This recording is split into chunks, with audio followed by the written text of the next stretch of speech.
Chidambaram Bethel IPA ஜெபக்கோபுரம் வழங்கும் உங்கள் வாழ்வின் மாற்றத்தின் நேரம்.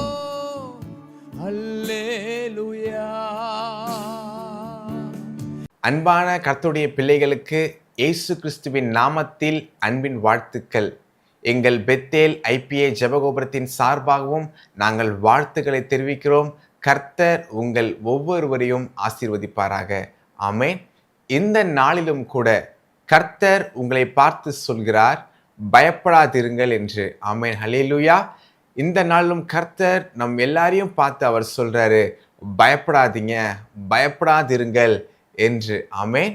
நாம் வேதத்திலிருந்து சில காரியங்களை வாசிக்கலாமா?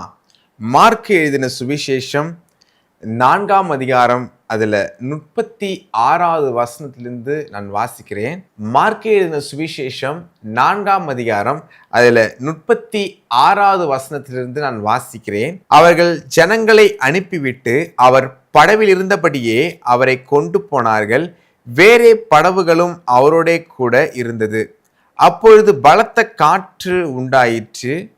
படவு நிரம்பத்தக்கதாக அலைகள் அதன் மேல் மோதிற்று.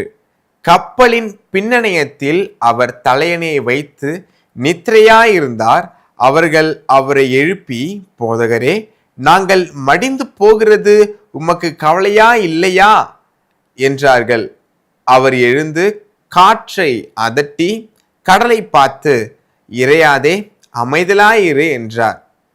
அப்பொழுது காற்று நின்று போய் மிகுந்த அமைதல் உண்டாயிற்று. அவர் அவர்களை நோக்கி, ஏன் இப்படி பயப்பட்டீர்கள்? ஏன் உங்களுக்கு விசுவாசம் இல்லாமல் போயிற்று என்றார். நல்லா கவனிங்க. இயேசு கிறிஸ்துவும் அவருடைய சீஷர்களும் கடல்ல படகுல யாத்திரை செய்து கொண்டிருக்கும் பொழுது ஒரு பெரிய காற்று என்ன ஆகுது அப்படின்னா உண்டாகுது. அதனால அந்த படகு என்ன செய்யுதுன்னா அசையும் பொழுது சீஷர்கள் எல்லாருக்கும் பயம் உண்டாகுது. பயம் உண்டாயிற்று. ஏன்னா உயிர் போயிருமோ அப்படின்னு சொல்லிட்டு கப்பல் இருக்கிற 12 சீஷர்களுக்கும் பயம் உண்டாயிற்று. ஆனால் இயேசு கிறிஸ்துவோ ஒரு மூலையில தலையணையை வைத்து கொண்டு அவர் தூங்கி கொண்டிருக்கிறார். சீஷர்கள் எல்லாருக்கும் ஒரே பயம், கூச்சலிடுறாங்க, சத்தமிடுகிறார்கள். ஏன்னா பலத்த காற்று அடிக்கிறது. கொஞ்சம் அப்படியே அடித்து கொண்டிருந்தோம்னு சொன்னா கப்பல் மூழ்கி போயிடும். மூழ்கி போயிட்டா எல்லாரும் இறந்து போயிடுவோம், மடிந்து போயிடுவோம்னு சொல்ல பயம், உயிர் பயத்துல என்ன பண்றாங்க அப்படின்னா சீஷர்கள் எல்லாரும் சத்தமிடுகிறார்கள், கூச்சலிடுகிறார்கள் பயத்தினால. அப்பொழுது சீஷர்கள் எல்லாரும் இயேசு கிறிஸ்துவிடத்துல வந்து, போதகரே, நாங்கள் மடிந்து போகிறது உங்களுக்கு கவலையா இல்லையா? நீங்க இப்படி இருக்கிறீங்களே, தூங்கிட்டு இருக்கிறீங்களேன்னு சொல்லப்போ இயேசு கிறிஸ்து வரார். வந்து என்ன பண்ணுகிறார்? காற்றையும் கடலையும் பார்த்து, இறையாதே, நில்லுன்னு சொல்லும் பொழுது அது அப்படியே நின்று போயிற்று. சீஷர்கள் எல்லாரும் ஆச்சரியப்படுறாங்க. இயேசு கிறிஸ்து சொல்லும் பொழுது காற்றும் கடலும் அப்படியே கீழ்ப்படுகிறதே என்று ஆச்சரியப்படுகிறார்கள். ஆமென். இயேசு கிறிஸ்து நம் வாழ்க்கையில் இருக்கும் பொழுது அப்படிதாங்க. காற்றும் கடலும் வாழ்க்கை என்கிறதான நாம் படகுல அடிக்கும் பொழுது இயேசு கிறிஸ்துவை நோக்கி நீங்களும் நானும் பார்க்கும் பொழுது நம்முடைய படகு எந்த ஒரு சேதமும் ஆகாது. நம்முடைய வாழ்க்கைங்கிறதான படகு அது கவிழ்ந்து போகாதுங்க. இயேசு கிறிஸ்து இயற்கையை பார்த்து அவர் கட்டளை இடுகிறார். இயற்கையும் இயேசு கிறிஸ்துவுக்கு கீழ்ப்படுகிறதா இருக்கிறது. நம் இயேசு கிறிஸ்து சர்வத்தையும் படைத்த தேவனாய் இருக்கிறார். வானமும் பூமியும் அவருடையது, சமுத்திரங்கள் அவருடையது. நீங்களும் நானும் பார்க்கிறதான எல்லாமே அவர் சொல்ல சொல்ல சொல்ல உண்டானதா இருக்கிறது. ஆமென். அவர் சொல்ல ஆகும், அவர் கட்டளையிட அது நிற்கும். இயேசு கிறிஸ்து சீஷர்கள் எல்லாரும் அந்த பயந்துட்டு இருக்கும் பொழுது, சீஷர்கள் எல்லாரும் பயத்துல நாங்கள் மடிந்து போகிறோம் என்று கூச்சலிடும் பொழுது இயேசு கிறிஸ்து ஒரு அற்புதத்தை செய்கிறார். அற்புதத்தை செய்து அங்கு உள்ள சீஷர்களை அவர் காப்பாற்றுகிறார். ஆமென். பயப்படாதீங்க அப்படின்னு சொல்றாரு இயேசு கிறிஸ்து அவர்களை பார்த்து. அப்படிதாங்க நீங்க உங்க வாழ்க்கையில ஏதாவது கொஞ்சாவது பயந்துட்டு இருக்கிறீங்களா? என் வாழ்க்கையில காரியங்கள் எல்லாம் மாறா நடக்குது, என்னோட வாழ்க்கைன்ற படகு அப்படியே ஒரு மாறி போயிட்டு இருக்கு, எதுவுமே சரியா இல்லை அப்படின்னு உங்களுக்கு தோணுதா? இயேசு கிறிஸ்து உங்களை பார்த்து தான் சொல்கிறார். எப்படி சீஷர்களை பார்த்து பயப்படாதிருங்க அப்படின்னு சொன்னது போல இயேசு கிறிஸ்து உங்களை பார்த்து சொல்றாருங்க, பயப்படாதீங்க. உங்கள் வாழ்க்கைன்ற படகுல இயேசு கிறிஸ்து உங்களோடு இருக்கிறார். ஆமென். அவரை நீங்கள் நோக்கி பார்க்கும் பொழுது, அவரை இயேசுவே என்று கூப்பிடும் பொழுது, அவர் இறங்கி வந்து உதவி செய்து உங்களை காப்பாற்றுகிற, உங்களுக்கு ஆறுதல் செய்கிற, உங்கள் தேவைகளை சந்திக்கிற தேவனாய் நம் இயேசு கிறிஸ்து இருக்கிறார். ஆமென். ஹல்லேலூயா. அதே போல இன்னொரு சம்பவத்தை நாம் பார்க்கலாம் வேதாகமத்திலிருந்து. மத்தேயு எழுதின சுவிசேஷம் 14ஆம் அதிகாரம் 22ஆம் வசனத்திலிருந்து நாம் பார்க்கலாம். இயேசு ஜனங்களை அனுப்பிவிடுகையில் தம்முடைய சீஷர்கள் படவில் ஏறி தமக்கு முன்னே அக்கறைக்கு போகும்படி அவர் துரிதப்படுத்தினார். அவர் ஜனங்களை அனுப்பிவிட்ட பின்பு தனித்து ஜெபம் பண்ண ஒரு மலையின் மேல் ஏறி சாயங்காலமான போது அங்கே தனிமையாய் இருந்தார். அதற்குள்ளாக படவு நடுக்கடலிலே சேர்ந்து எதிர்காற்றாய் இருந்தபடியினால் அலைகளினால் அலைவுபட்டது. இரவில் 4ஆம் ஜாமத்திலே இயேசு கடலின் மேல் நடந்து அவர்களிடத்திற்கு வந்தார். அப்பொழுது கடலின் மேல் நடக்கிறதை சீஷர்கள் கண்டு கலக்கமடைந்து ஆவேசம் என்று சொல்லி பயத்தினால் அலறினார்கள். உடனே இயேசு அவர்களோடே பேசி, திடன் கொள்ளுங்கள், நான் தான், பயப்படாதிருங்கள் என்றார்.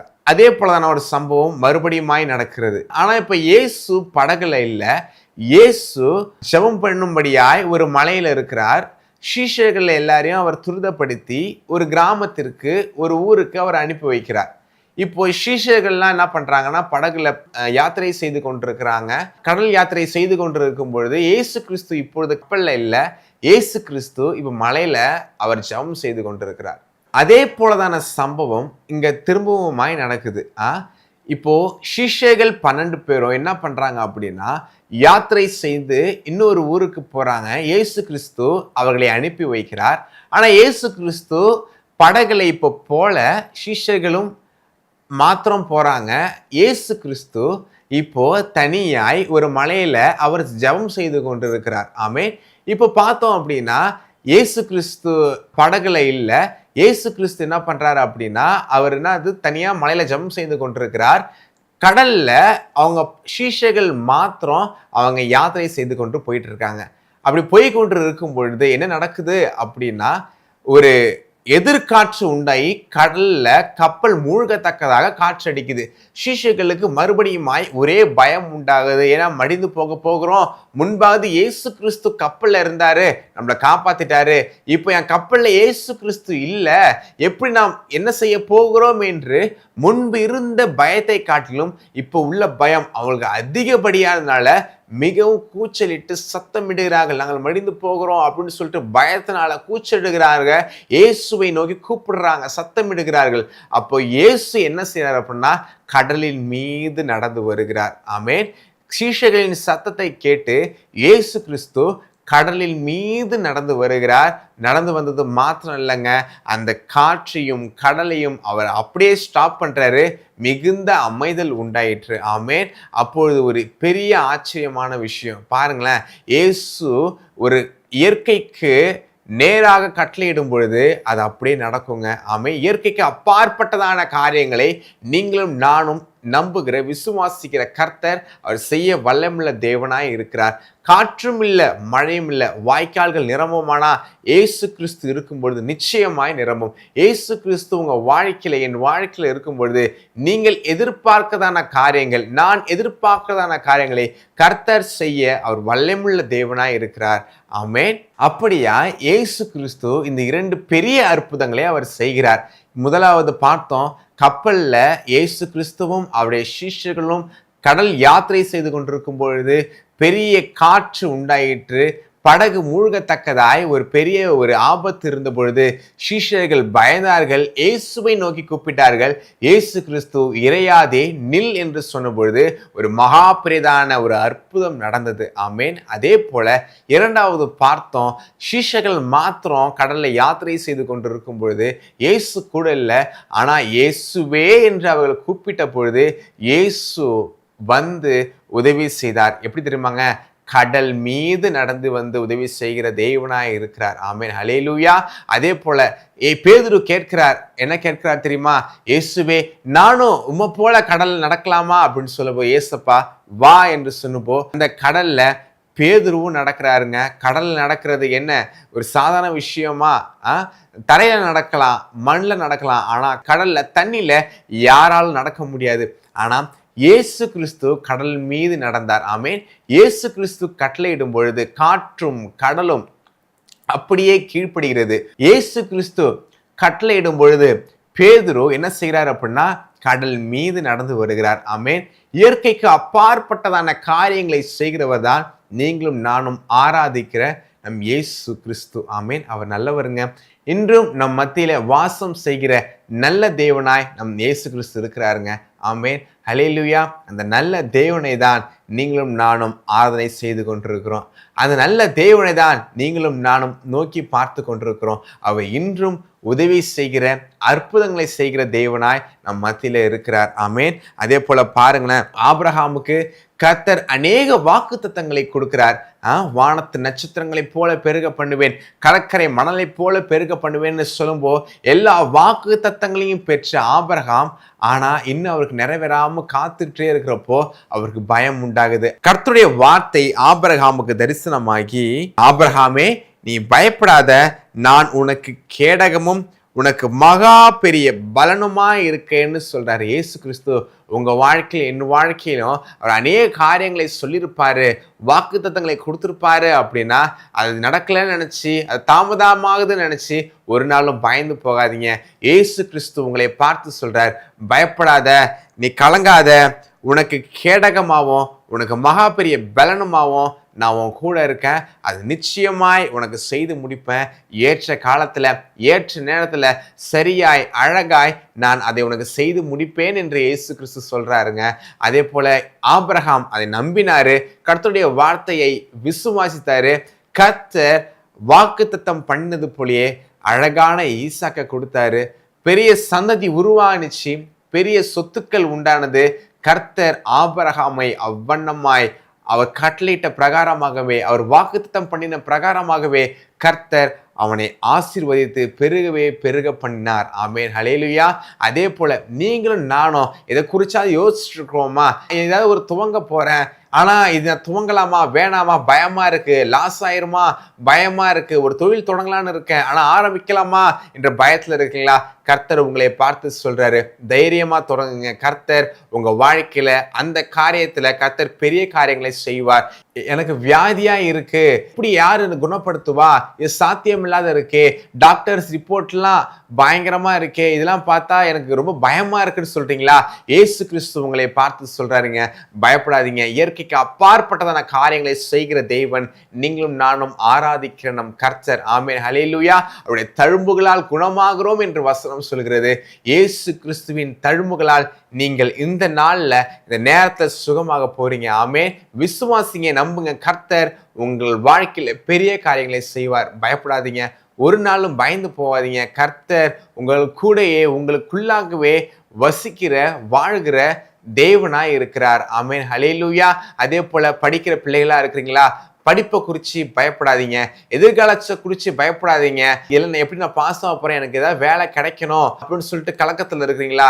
எதை குறிச்சும் பயப்படாதீங்க. கர்த்தர் உங்கள் காரியங்கள் மேல அவர் கண்ணோட்டமா இருக்கிறாருங்க. அவருக்கு நல்ல நாமம் இருக்கு, எல்ஷோகி, என்னை காண்கின்ற தேவன் என்று. அந்த காண்கின்ற தேவன் உங்களுடனோ என்னுடனோ அவர் இருக்கிறார். அவங்களை எந்நேரமோ நீங்கள் தூங்கினாலும் அவர் தூங்காம உங்களையும் என்னையும் அவர் பார்த்து கொண்டிருக்கிற நல்ல தேவனாய் இருக்கிறாருங்க. அவர் இன்றும் ஜீவிக்கிற தேவனாய் இருக்கிறார். இன்றும் உங்களையும் என்னையும் விசாரிக்கிற தேவனாய் இருக்கிறார். ஆமென். அந்த நல்ல தேவன் உங்க கூட இருக்கும் பொழுது நீங்க ஒரு நாளும் பயப்படாதீங்க, நீங்க ஒரு நாளும் கலக்கமடையாதீங்க. வேதாகமத்துல சுமார் 365 முறை பயப்படாதீங்க பயப்படாதீங்க பயப்படாதீங்கன்னு ஆண்டவர் இயேசு கிறிஸ்து சொல்லிருக்காருங்க. ஒரு நாளைக்கு ஒரு தடவை நீங்க எடுத்தா கூட வருஷத்துல 365 முறை அவன் பயப்படாதீங்க பயப்படாதீங்கன்னு அவருடைய கர்த்தருடைய வார்த்தையை நம்புங்க. கர்த்தருடைய வார்த்தையை பிடித்து கொள்ளுங்க, வசனத்தை படிங்க, கர்த்தரை நம்புங்க, அவரை தேடுங்க, ஜெபம் செய்யுங்க. கர்த்தர் உங்கள் வாழ்க்கையில பெரிய அற்புதங்களை செய்ய அவர் வல்லமையுள்ள தேவனாய் இருக்கிறார். ஆமென். நாம் ஜெபிக்கலாமா? அன்பின் பரலோக தகப்பனே, இந்த நாள்னு கூட என் கர்த்தர் எங்களுக்கு ஒரு திடனான ஒரு நம்பிக்கையான வார்த்தையை கொடுத்துருக்குறீங்க. பயப்படாதீங்கன்னு சொல்லி எங்களை தேற்றிருக்கிறீங்க ஆண்டவரே. ஏசப்பா, எங்கள் வாழ்க்கையில் நாங்கள் எதை குறித்து நாங்கள் பயப்படக்கூடாது ஆண்டவரே. எங்களுக்கு இருக்கிறதான எதையாவது தொடக்கணும்னு நான் நினைக்கிறோமோ அந்த தொடக்கத்தில் கர்த்தருடைய கரம் இருப்பதாக. ஆண்டவர், வியாதி இப்பொழுதே இயேசு கிறிஸ்துவின் நாமத்தில் மாறுவதாக. ஆண்டவர், எதிர்காலத்தை குறித்ததான கவலைகள் இயேசு கிறிஸ்துவின் நாமத்தில் மாறுவதாக. ஏசப்பா, கர்த்தருடைய பிள்ளைகளுக்கு நீர் தந்தன வாக்குத்தத்தங்கள் ஆம் என்றும் ஆமென் என்றும் அப்படி நிறைவேறத்தக்கதான ஒரு அற்புதத்தை கர்த்தர் இந்த நாளில் செய்ய போவதற்காக நாங்கள் நன்றி செலுத்துகிறோம். உண்மை நாங்கள் துதிக்கிறோம். இயேசு கிறிஸ்துவின் நாமத்தின் மூலம் ஜெபிக்கிறோம் எங்கள் ஜீவன் நல்ல பிதாவே. ஆமென், ஆமென், ஆமென். கர்த்தர் உங்களை ஆசீர்வதிப்பாராக. ஆமென். பிரியமானவர்களே, தொடர்ந்து இந்த நிகழ்ச்சிகள் வெளிவரவும் ஆண்டவரை அறியாத மக்கள் இந்த நிகழ்ச்சியின் மூலமாக தேவ ஆசீர்வாதங்களை பெற்றுக் கொள்ளவும் உங்கள் ஜெபத்திலும் உதாரத்துவமான காணிக்கையினாலும் இந்த ஊழியத்தை தாங்கும்படி உங்களை பட்சமாய் கேட்டுக்கொள்கிறோம். கர்த்தர் தாமே உங்களை ஆசீர்வதிப்பாராக. எங்களுடைய ஜிபே எண் 9678709301. உங்கள் ஜெப உதவிக்கும் மேலும் ஆலோசனைகளுக்கும் நீங்கள் எங்களோடு தொடர்பு கொள்ள பாஸ்டர் AP அருள் ஸ்டாலின், பெத்தேல் IPA ஜெபகோபுரம், சிதம்பரம், கடலூர் மாவட்டம், தமிழ்நாடு, தென்னிந்தியா 608001. செல்போன் 9698709301 மற்றும் 9585229103.